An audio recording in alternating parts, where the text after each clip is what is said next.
रवि एक छोटे से गांव का साधारण व्यक्ति था। वह अपने परिवार के साथ खुशी खुशी रह रहा था। एक दिन उसे काम के सिलसिले में शहर जाना पड़ा।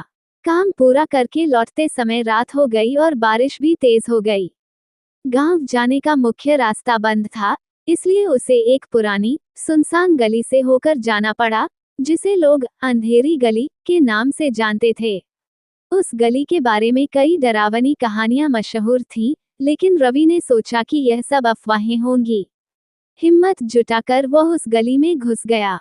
गली में अजीब सी खामोशी थी और हर कदम पर उसे महसूस हो रहा था कि कोई उसका पीछा कर रहा है। अचानक उसे गली के बीचों बीच एक बूढ़ी औरत दिखाई दी, जो बेहद परेशान दिख रही थी। बूढ़ी औरत ने रवि से मदद मांगी। वह कहने लगी कि उसका बेटा कई दिनों से घर नहीं लौटा और वह उसे ढूंढने के लिए बाहर निकली थी।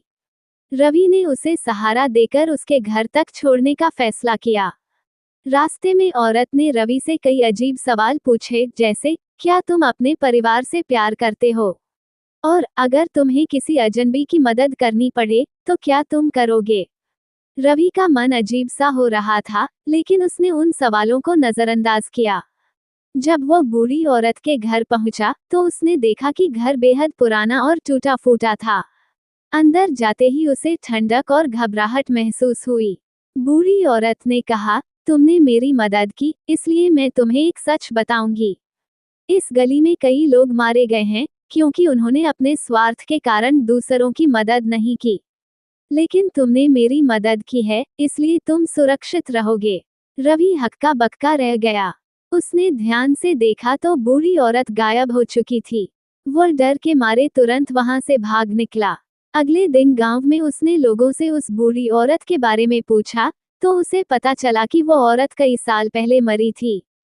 तब उसे समझ आया कि उसने किसी आत्मा की मदद की थी। मोरल: हमें हमेशा दूसरों की मदद करनी चाहिए, चाहे परिस्थितियां कैसी भी हों। स्वार्थी लोग कभी भी शांति से नहीं जी सकते, लेकिन जो दूसरों की भलाई के लिए काम करते हैं, उन्हें जीवन में हमेशा सुरक्षा और शांति मिलती है।